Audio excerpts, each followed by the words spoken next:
akala niyo siya naman tayo. So, grabe talaga, sobrang init talaga ng panahon ngayon. So, month of May, grabe napakalamig. Ay, hindi, napakainit. So, kailangan talaga natin maligo araw-araw kasi sobrang init. So, as you can see guys, what happened to my, yung buhok ko, naging hair fall. So, tingnan niyo po guys. Ayan.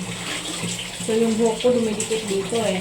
So, ngayong araw ay maliligo na naman ako. So, yun nga, lagi tayong maliligo. Kasi sobrang init. Hindi pwedeng hindi maligo. So, as you can see, may eyebag napakalaki na. Grabe. Ang dagal kasi matulog ng aking anak. Yan ang eyebag ko. So, ayun po. Diyan po ako maliligo. So, ayan. So, kasama ko yung anak ko. Yung anak ko, pinaswimming ko muna siya sa tub. Kasi nga, ako muna maliligo. Tapos bago siya. So, ayan nga. Ayan. Ibang kalat ni. Sinshin, maligo ka muna dyan. Sinshin muna maligo. Hiram muna. Ang tabo, dali. Hiram. Wala kang tabo. Uy, grabe. Na dito sa CR. Feel ko yung init. Grabe talaga.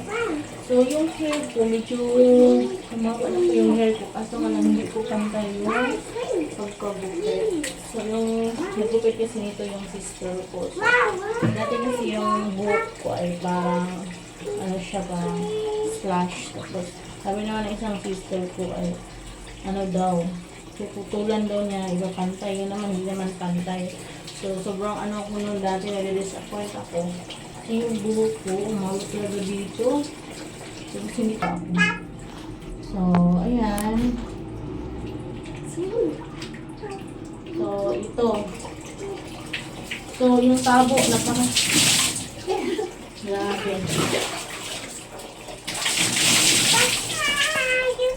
Init din pala dito sa CR. Sobrang init. So, tayo. So, mas maganda.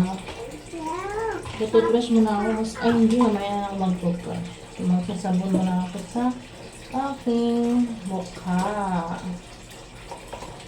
So, yun nga. Magsasabon. So, alam niyo ba guys, I recommend this sabon. Sobrang hiyang po ako dito sa Dr. Wong. Kasi, dati yung ginamit ko, yung tawag doon, yung nagkaroon ako ng mami igawat dito.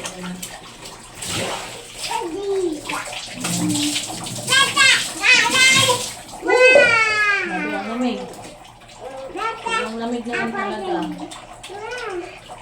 Lamig ko na sa tubig. So, Dr. Wong yung ginagamit ko. So, dito na ako ito na yung gagamitin ko, Dr. Wong. So, ayan.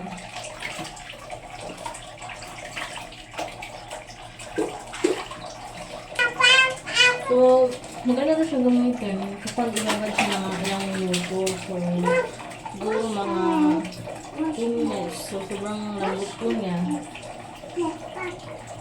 Mag-swim ka dyan, mag-swim. Swim, dali, mag-swim. So, pinaswim ko na yung anak ko. So, ako muna akong maligo. Kasi yung anak ko sa kanya paliguan. So, ako medyo matagal ko ako maligo.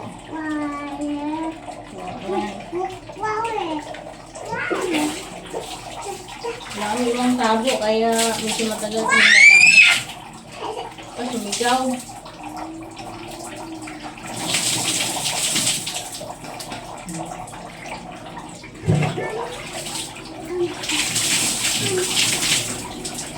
So, ayan. Maganda po yung resulta niya.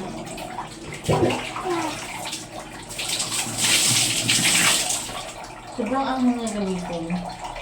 So, kailangan ibadlawan. So, hindi siya pwede ibabad ng matagal kasi sobrang angang talaga sa mata.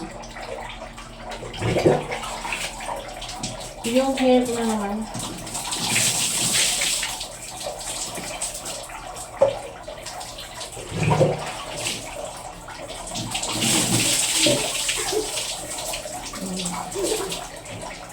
So, sunsilk yung ginagamit ko. So, maganda kasi sa sunsilk yan. Bago sa sunsilk. Bacon kasi hiyan ko talaga ako dito sa salsa. Walang ikaw mo yung dito. Cancel ko muna para tipid. Sabi ba guys? So yung pag-shampoo ko naman ay kailangan ko na siyang ibabad ng mga 2 minuto din. So hindi ko siya binubuhusan agad. Kasi pag binuhusan mo siya agad, hindi siyang effect. So useless lang din yung paglalagay ng glue.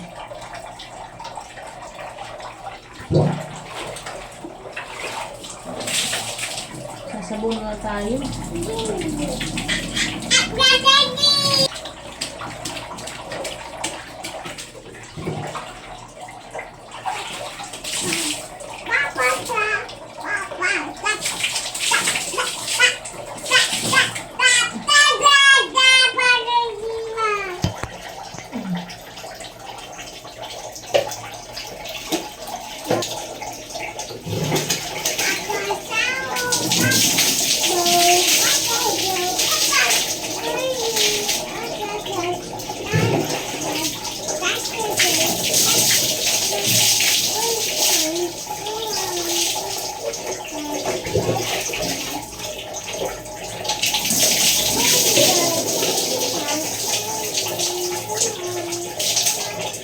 So, ayan.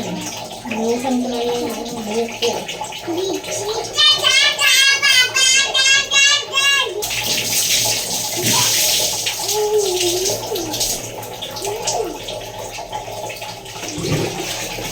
So, kasama ko si Ibu ko sa dito.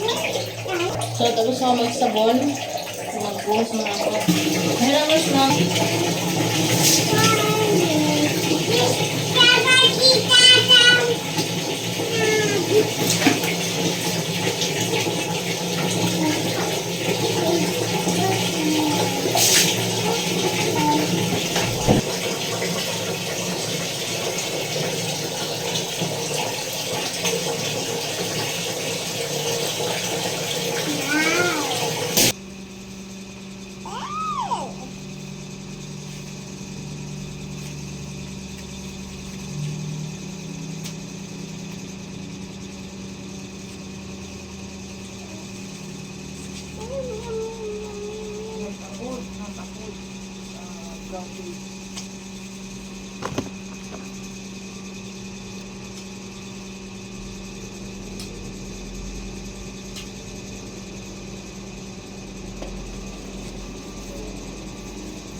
Say thank you, Lord. Thank you, Lord.